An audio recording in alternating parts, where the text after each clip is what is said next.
Just happened. Princess Leonor royal wedding live in Denmark, Spain in shock. It was supposed to be just another royal ceremony, elegant, predictable, and perfectly rehearsed. But what unfolded in Copenhagen today has left Spain holding its breath.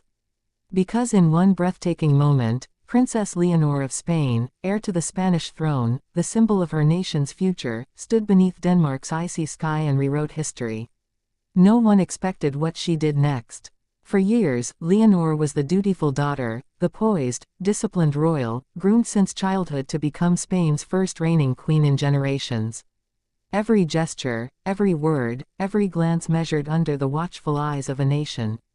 But today, standing before foreign royalty, dignitaries, and millions watching live, she became something more than a princess. She became her own person. As the cathedral bells echoed through Copenhagen, the Spanish flag fluttered outside, stiff in the northern wind, and for the first time, the world saw her not as a girl born into duty but as a woman choosing love over legacy.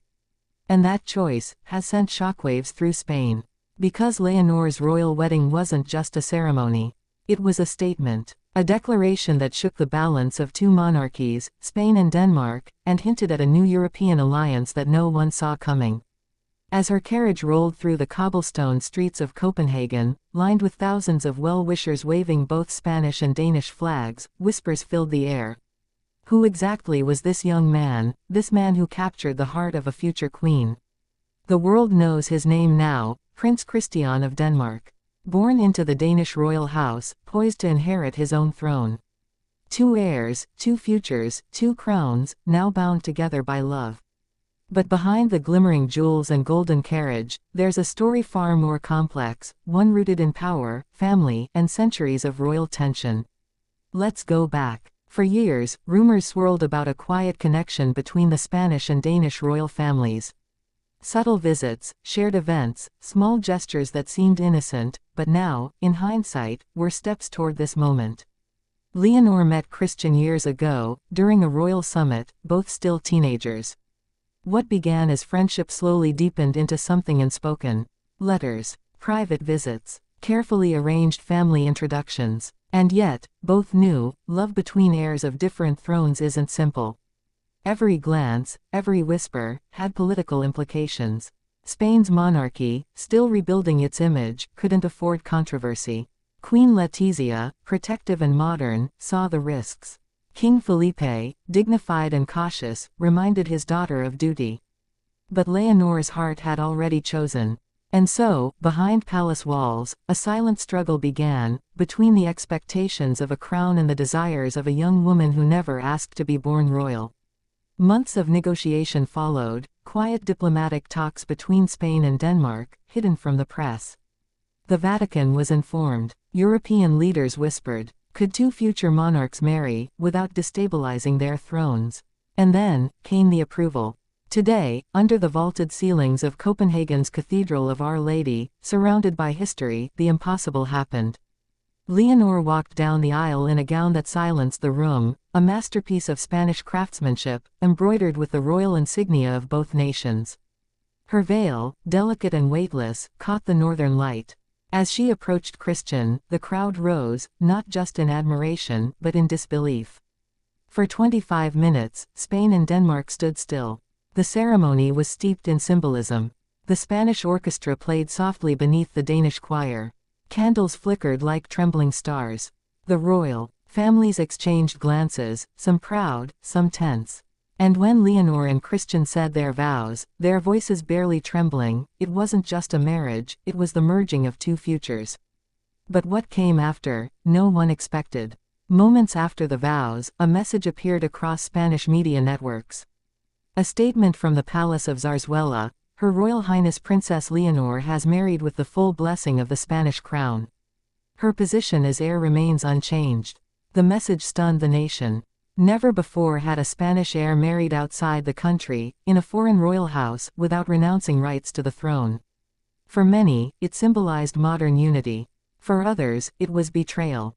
Inside the palace, sources whispered of tension.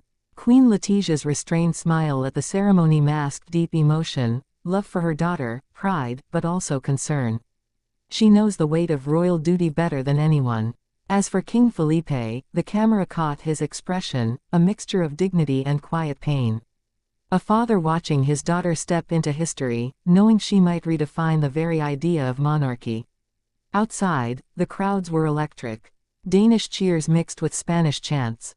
"Viva Leonor" echoed through the streets. The emotion was palpable: love, pride, confusion, even disbelief. In Madrid, the reaction was instant. Parliament members, journalists, citizens, all divided. Some hailed Leonor as a bridge between nations, a future queen of modern Europe.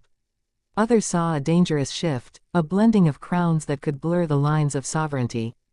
But through the noise, Leonor's message was clear.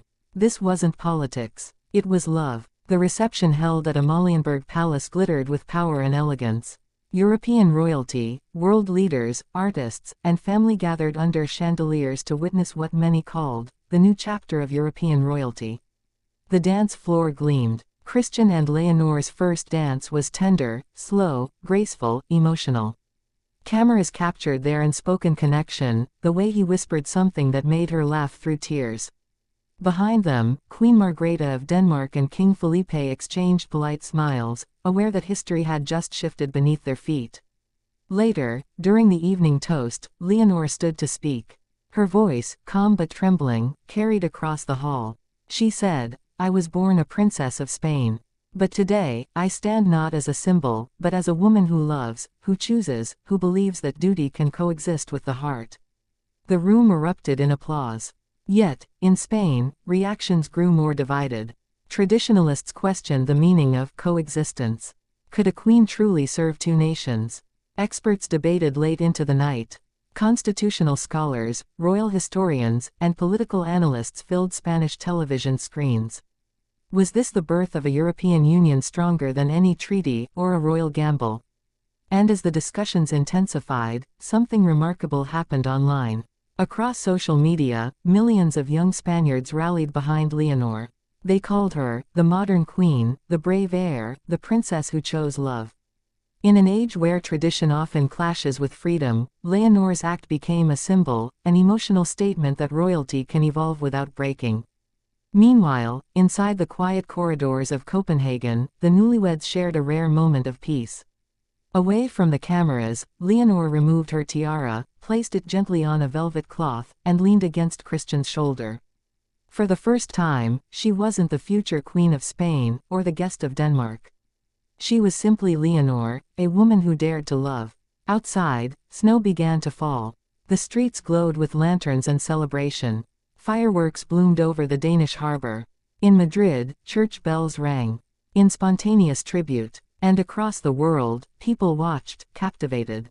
Not because of royalty, but because of humanity. Because in the end, this wedding wasn't just about crowns and titles, it was about courage, about breaking free from centuries of silence, and about redefining what it means to rule. Spain may be in shock tonight. But perhaps, deep down, it's a beautiful kind of shock. The kind that happens when history takes a breath, and changes direction. And as the night deepens over Copenhagen, one thing is certain: Princess Leonor has entered her destiny, not as the shadow of her father's reign, but as the light of her own. Tomorrow, Spain will awaken to debate, to pride, to questions of the future. But tonight, under the northern stars, love has spoken louder than tradition. And the world is listening.